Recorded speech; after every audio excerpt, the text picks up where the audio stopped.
Obrigado, Senhor, pela tua doce presença nesse lugar. É por isso que nós nos reunimos aqui para cultuar ao Senhor sempre, por causa da tua presença. Nós sabemos que podemos encontrar o Senhor aqui, ouvir a tua voz. Somos encorajados pela tua presença, pela tua voz. Que nunca, Senhor, que nunca venhamos a sair da tua presença, mas que possamos nos agarrar à tua presença, Deus. Sem a tua presença nós estamos perdidos. Sem a tua presença não há esperança, não há conforto. Mas por causa da tua presença a gente pode crer que o Senhor nos sustenta, o Senhor nos fortalece. Somos fortalecidos na tua presença. É na tua presença que nós choramos e encontramos consolo. É na tua presença que muitas vezes nem palavras saem das nossas bocas, mas nós cremos que o Senhor recolhe as nossas lágrimas. Que a gente caminhe sempre na tua presença enquanto vida a gente tiver. Que a tua presença tome conta da nossa vida, tome conta desse ambiente, Pai. Porque nós dependemos do Senhor. Nós precisamos do Senhor.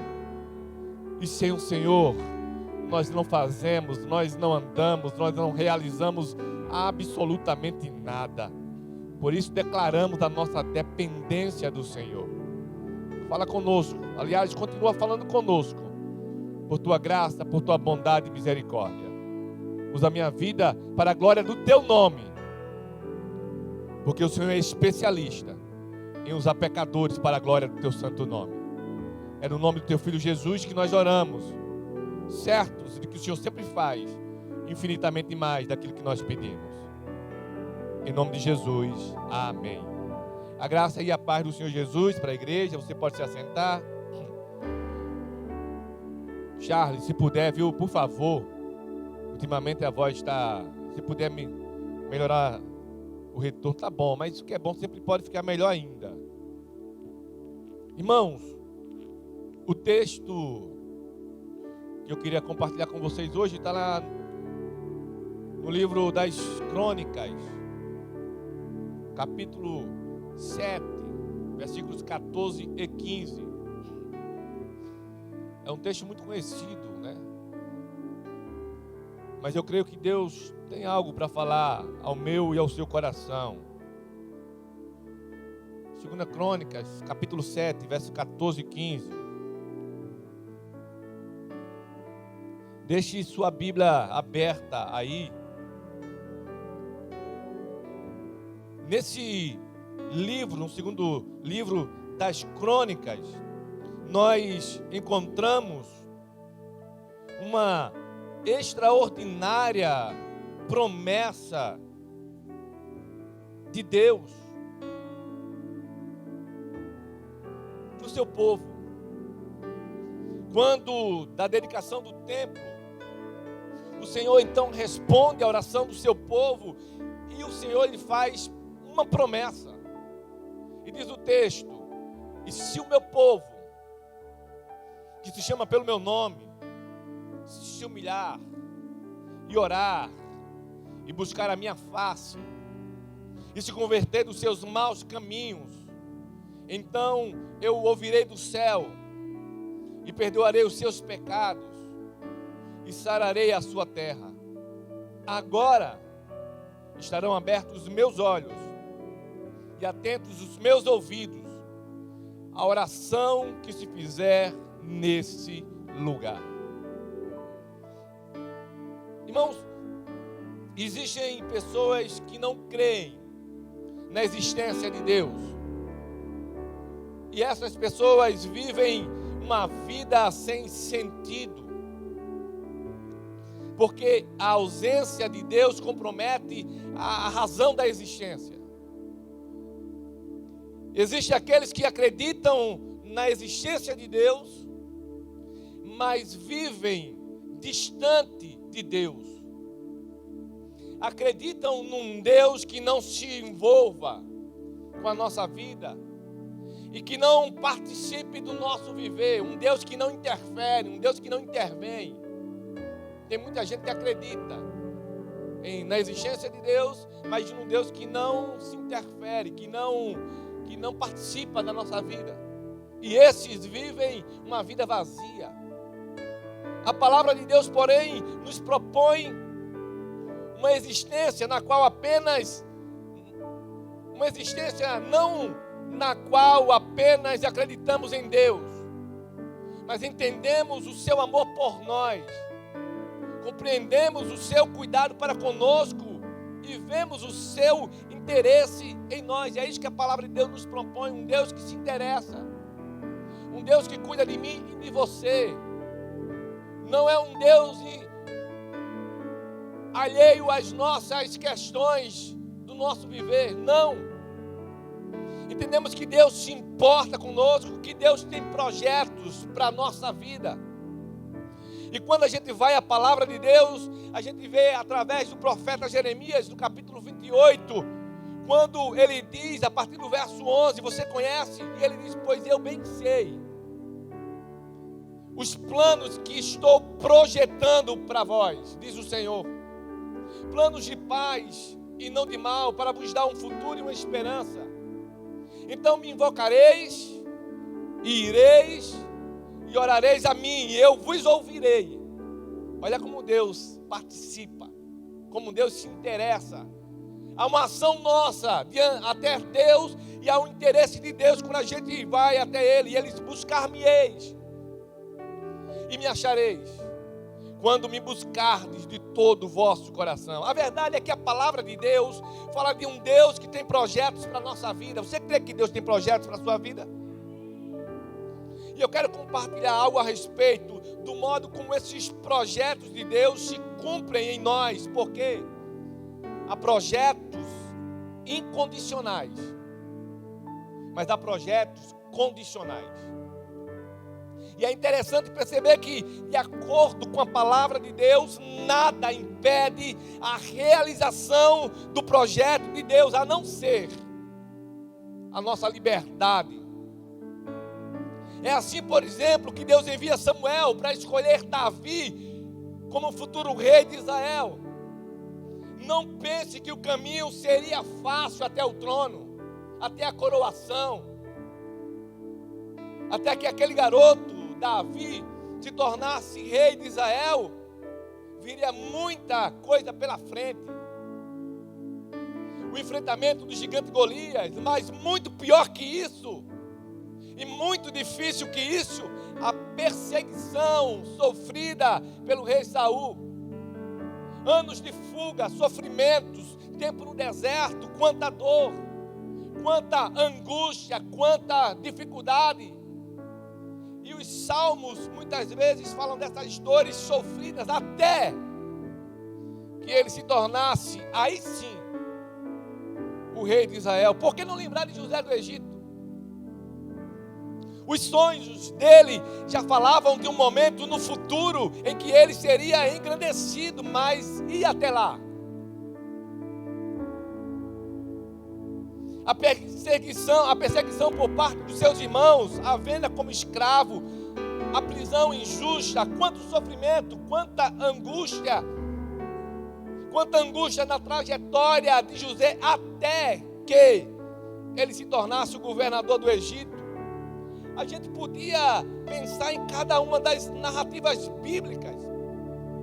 Todos aqueles que foram escolhidos por Deus para uma missão, para uma tarefa, eles passaram por dificuldades. Mas as dificuldades foram todas superadas pelos projetos de Deus.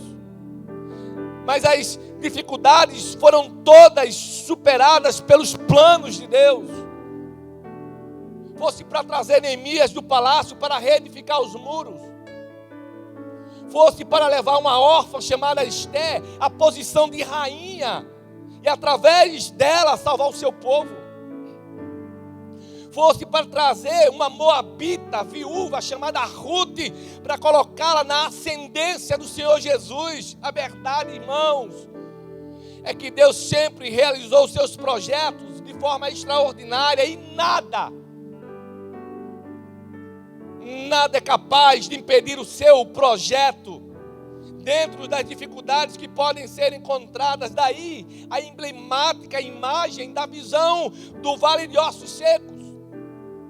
Deus restaura, Deus constrói, Deus conserta e Deus corrige. Mas Deus não invade a nossa liberdade. E é difícil a gente conciliar a soberania de Deus com a liberdade humana. É difícil, não venha dar uma de calvinista para cima de mim, não, que é difícil você conciliar isso.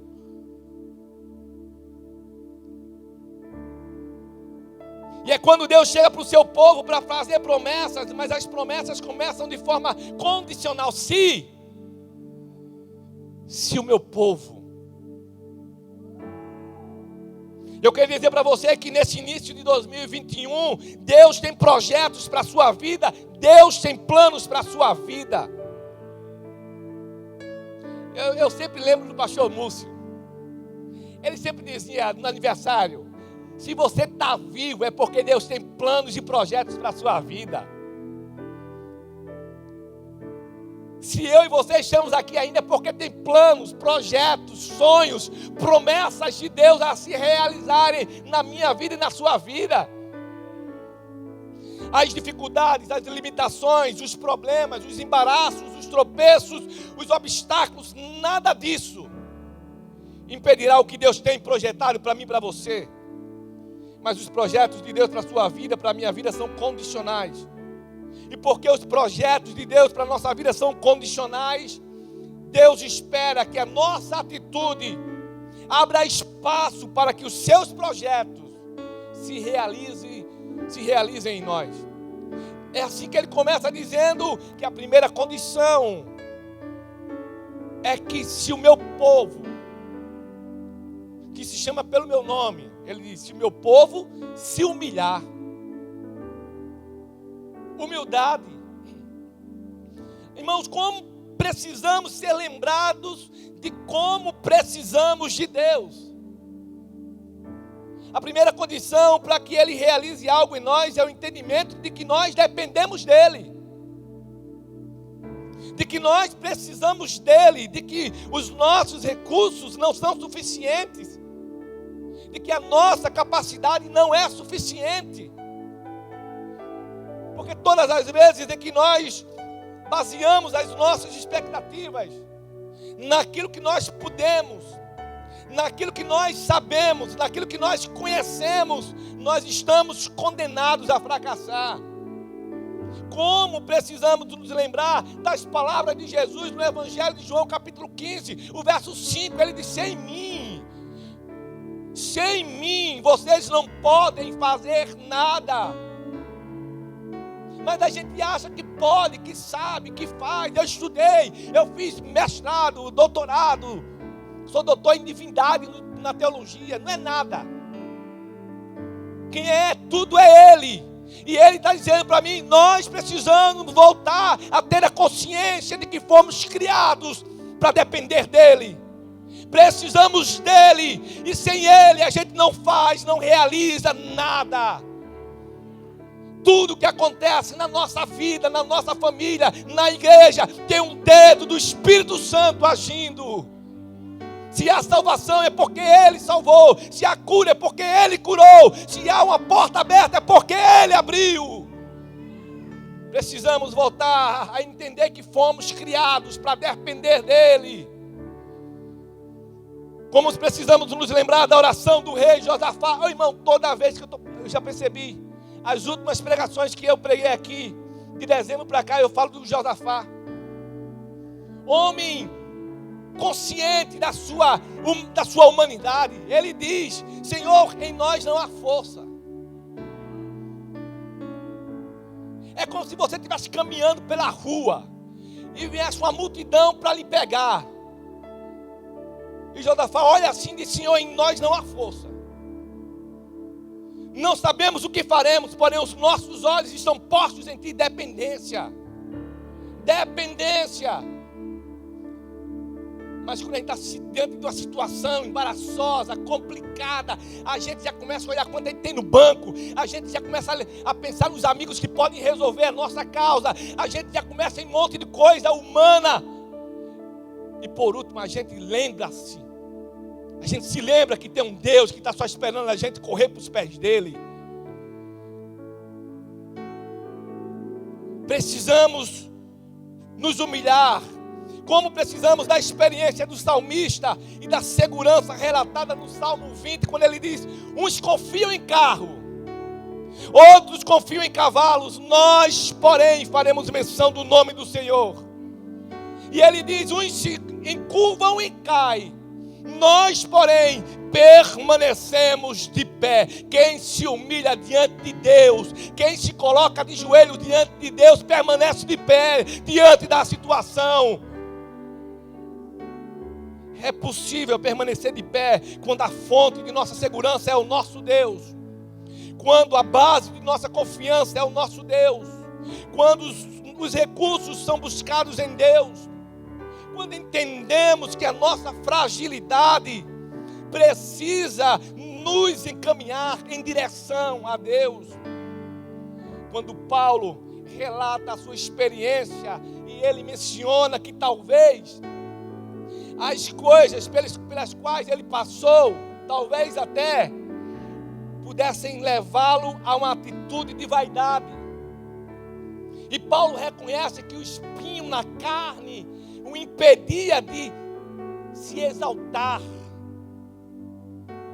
E quando Paulo ora pedindo a Deus que tire o espinho na carne, a resposta encontrada por ele em Deus, e de acordo com a segunda carta aos Coríntios, capítulo 12, a partir do verso 9, ele encontra a seguinte resposta de Deus: Paulo, a minha graça te basta, Paulo, porque o meu poder se aperfeiçoa na sua fraqueza. E Paulo entende isso, irmãos. Paulo entende isso de tal forma que ele chega a dizer que ele se gloria na sua fragilidade, na sua fraqueza. E entendemos que ele está dizendo que é justamente porque sua fragilidade, sua fraqueza o faz depender de Deus. Mas desde pequeno, desde criança, nós somos ensinados errado. Você é forte, você tem que ser o melhor na escola, você tem que ser o número 1.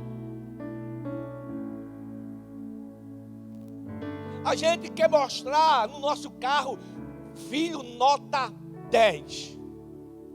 Vai para o Instagram, não, olha, você bota só bota as melhores fotos, irmão. Viajando para Londres, viajando não sei para onde, não sei o quê. Eu boto para Matriz de Camaragibe logo.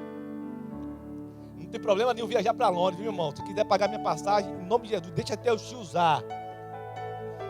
O que eu estou querendo dizer é que a gente não quer admitir, a gente não gosta de mostrar a nossa fraqueza, a nossa fragilidade. E Deus está dizendo: é na sua fraqueza que o meu poder se manifesta.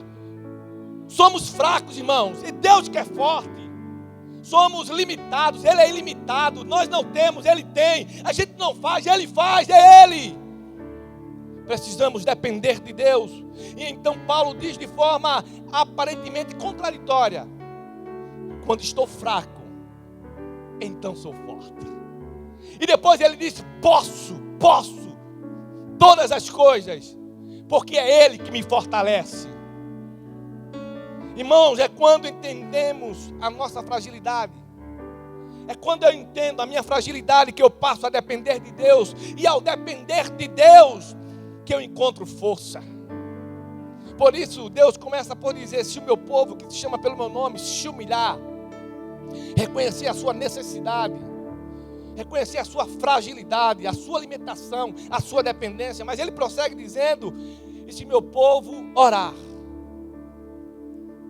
Irmãos, a partir de mim, quanto nos esforçamos para ter acesso a pessoas importantes? Quantas vezes nos empenhamos para ter contato com alguém que consideramos importante? E com poucas vezes nós aproveitamos a oportunidade que temos de ter acesso ao nosso Deus, ao Deus Todo-Poderoso, que se dispõe a nos ouvir, que se coloca de olhos abertos, e conforme o texto, de ouvidos atentos, a despeito de não merecermos a sua atenção. a despeito da nossa pequenez, de nossas fragilidades, dos nossos erros. A gente não aproveita essa oportunidade, um Deus tão poderoso, tão grande, e que se coloca à nossa disposição para nos ouvir, dizendo: filho, o que é que você quer? E com pouco tempo temos dedicado à oração, a começar de mim, irmãos. Como precisamos reservar mais tempo para orar, como precisamos conversar com o nosso Deus e colocar diante dele a nossa vida, a nossa família. Alguém já disse: orar antes de fazer alguma coisa é dependência. Orar depois é gratidão. Orar sempre é comunhão.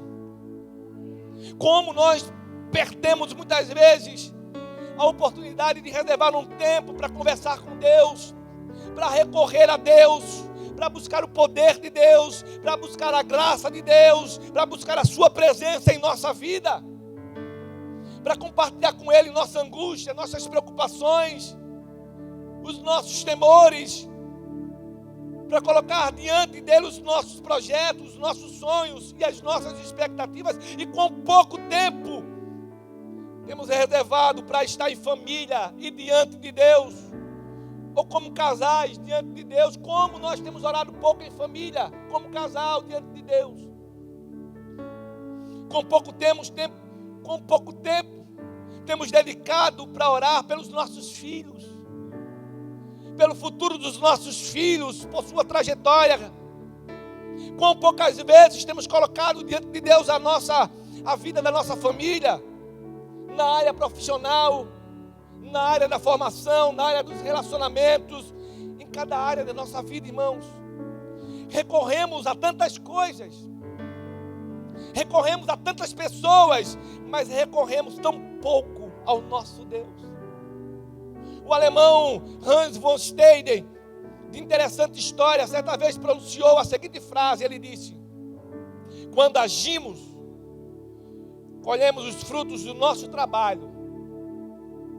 Quando oramos, colhemos os frutos do trabalho de Deus. Na mesma direção, o missionário Hudson Taylor, ele disse o seguinte: quando trabalhamos, nós trabalhamos. Quando oramos, Deus trabalha. Então ore. A oração nos transforma. Deus se coloca à nossa disposição para nos ouvir. Talvez não percebamos, mas a primeira resposta, o primeiro efeito, o primeiro fruto, o primeiro resultado da oração acontece em nós. Pela oração, antes da oração ser respondida, a oração começa a nos transformar. Pela oração, nós conhecemos muito melhor o nosso Deus. Pela oração, nós conhecemos a vontade de Deus para a nossa vida. Pela oração, nós somos aperfeiçoados no contato com o nosso Deus. E é interessante perceber que a oração transforma até o nosso coração em relação aos outros. Talvez a parte mais difícil. Talvez o milagre mais difícil de ocorrer em nossa vida ocorre quando nós oramos. William Law disse que não há nada que nos faça amar tanto uma pessoa como orar por ela. Experimente orar pelas pessoas que você ama. Mas depois, experimente orar pelas pessoas que você não ama. E você perceberá de forma incrível o milagre que vai acontecer. A verdade é que pela oração nós podemos alcançar os outros de forma que nada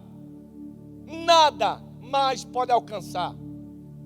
O pastor e teólogo Sidlow Baxter certa vez disse: os homens podem desdenhar nossos apelos, rejeitar nossa mensagem, opor-se a nossos argumentos, desprezar-nos, mas nada podem fazer contra nossas orações.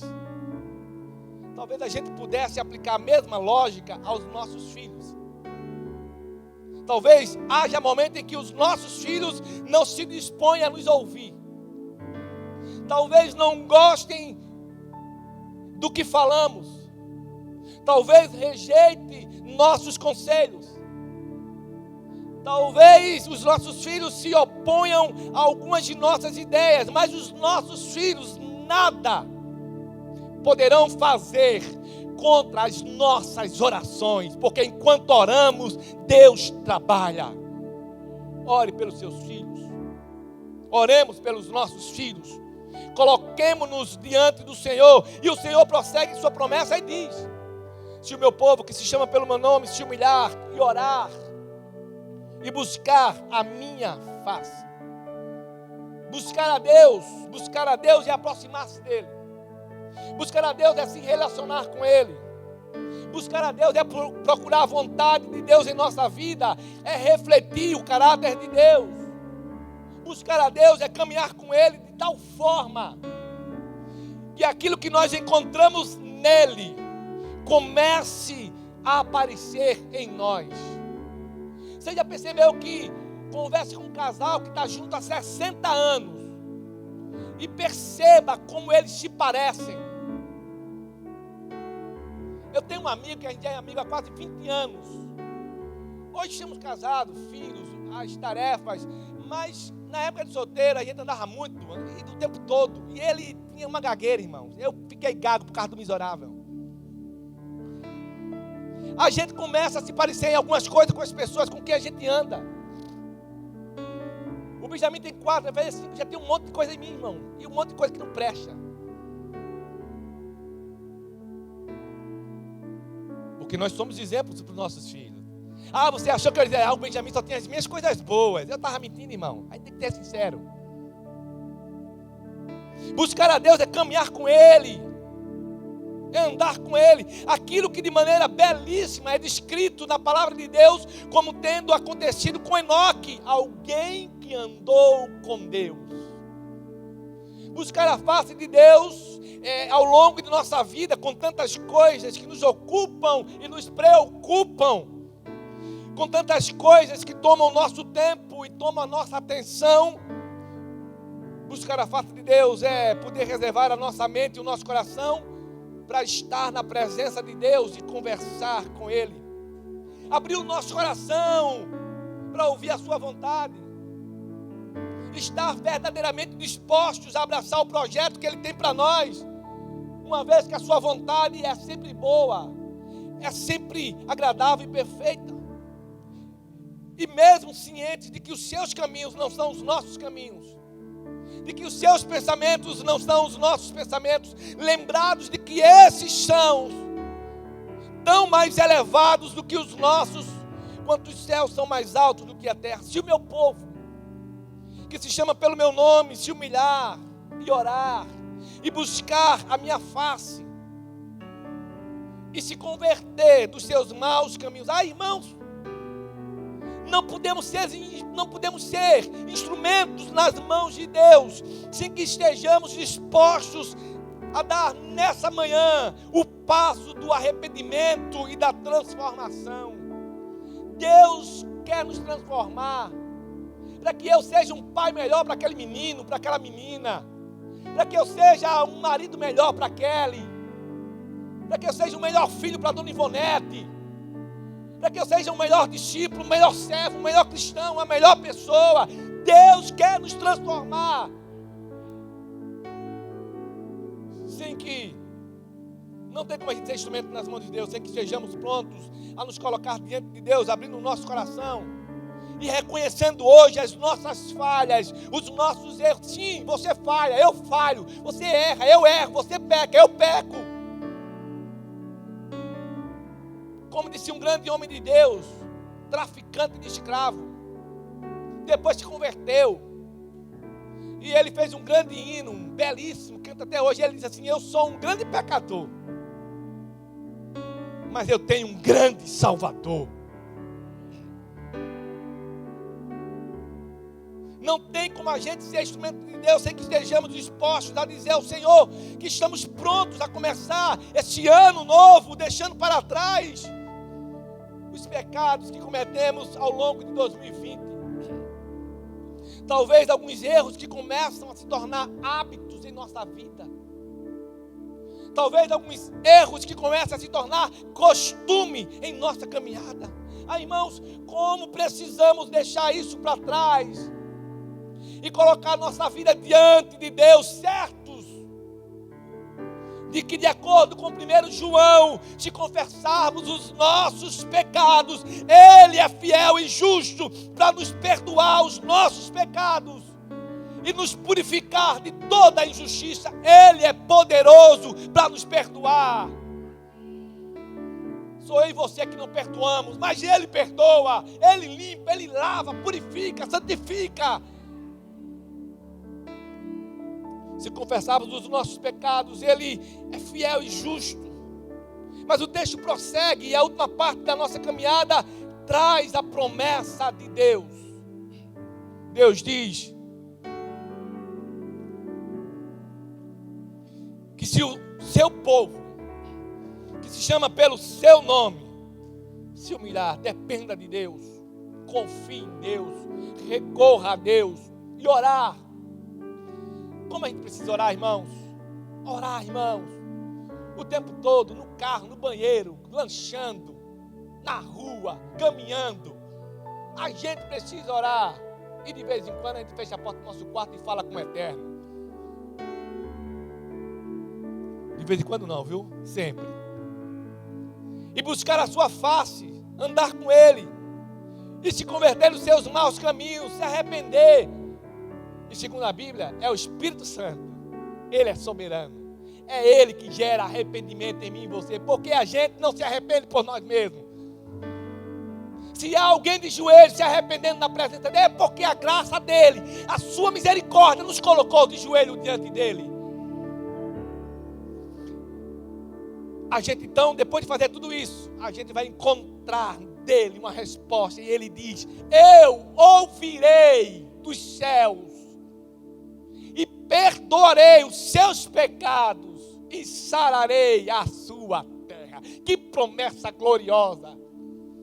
O Salmo 34:8 diz que o Senhor está perto dos que têm o coração quebrantado. Um dos salmos mais intensos da Bíblia é o Salmo 51, e no Salmo 51, o salmista reconhece o seu pecado e ele se coloca diante de Deus e ele pede perdão, mas há uma declaração maravilhosa no verso 17, e o final do versículo 17 diz o seguinte: há um coração quebrantado, há um coração contrito, honesto, sincero, o Senhor não despreza, o Senhor não rejeita, Ele se inclina, Ele vai até a mim e você. Quando a gente chega diante dEle, se humilha e rasga o coração e pede perdão e se arrepende. Sabe por que Deus diz: ouvirei dos céus, perdoarei os seus pecados e sararei a sua terra? Porque Deus é poder e Deus é amor. E nessa hora o poder de Deus e o amor de Deus se encontram. Porque Deus é amor, Ele nos perdoa. Porque Deus é poder, Ele nos restaura. É essa a promessa clara da palavra de Deus. O nosso Deus é o Deus de toda restauração. É o Deus que reconstrói. É o Deus que faz novas todas as coisas. É o Deus que transforma as circunstâncias, porque Ele transforma a nossa vida. É o Deus capaz de nos pegar em sua mão, como um vaso que se estragou, e fazer um vaso novo. Porque Ele não descarta, Ele não joga fora, Ele não desiste. Ele faz um vaso novo para a glória do seu santo nome. Todas as vezes que a gente se quebra nas mãos dEle, Ele não nos abandona, Ele não nos larga, Ele não nos joga. Não, você não presta. Somos nós que fazemos isso. Somos nós que rejeitamos o Pedro que negou.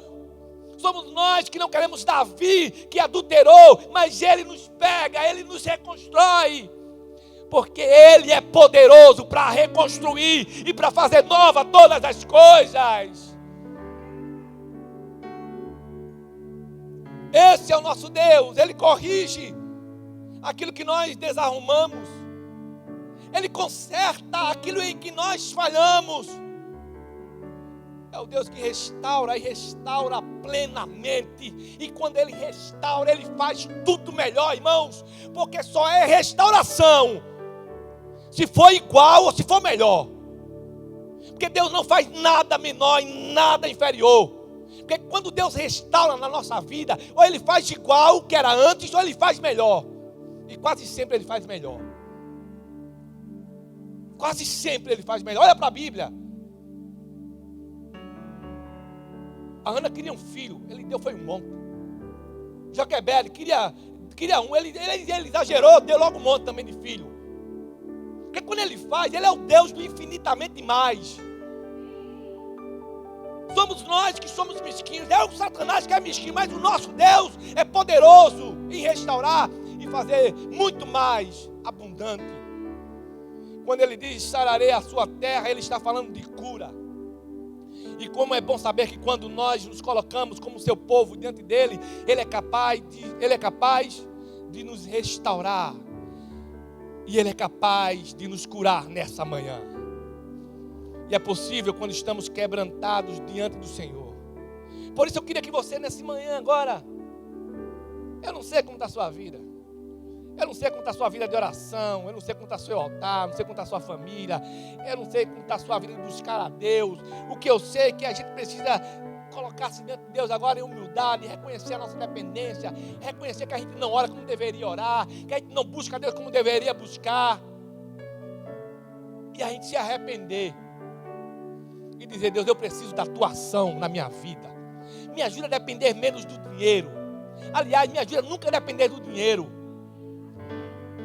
Me ajuda a nunca depender do meu status. A gente gosta, né, irmão, de status. Por muito tempo eu fui capelão do CRB. Aí, irmão, a gente gosta de status. E chegou um tempo que eu entrava com meu carro no estacionamento do Rei Pelé. O cara que abriu o portão lá, eu entrava junto com o presidente do clube, o vice-diretor, todo mundo. Aí eu entrava com o jogador. Aí eu gostava daquilo, irmão. Pecador safado. O nosso coração é assim, irmãos. Eu vou dizer para você, não gostava não, eu sou humilde coisa nenhuma. Eu passei a pandemia toda quase sem ir lá. E Deus disse, estou lhe ensinando a ser humilde. Você vai orar só de longe. Deus muitas vezes nos tira para a gente se humilhar diante dEle, depender dEle, confiar nele, esperar nele. Por isso nessa manhã, curve sua cabeça, se coloque diante de Deus, que seja uma manhã de quebrantamento, que seja uma manhã de arrependimento, de Deus transforma a minha vida. Deus, eu não sou o pai que o Senhor quer que eu seja. Por mais que eu me esforce, eu não estou longe. É como Paulo disse, eu não julgo que eu alcancei, mas eu não vou desistir, eu vou prosseguir, eu vou insistir diante de Deus. Se humilhe nessa manhã, você está em casa, se coloque diante de Deus, se humilhe. Diga, Deus, me ajuda a orar mais. A gente só ora por causa de Deus, irmãos. A gente só ora porque o Espírito Santo nos coloca de joelho. Se coloque diante dEle, se arrependa. Clame pelo perdão, pela graça, pela misericórdia dEle. Que na oração, aquilo que nós vamos encontrar nele, que a gente se pareça mais com Ele.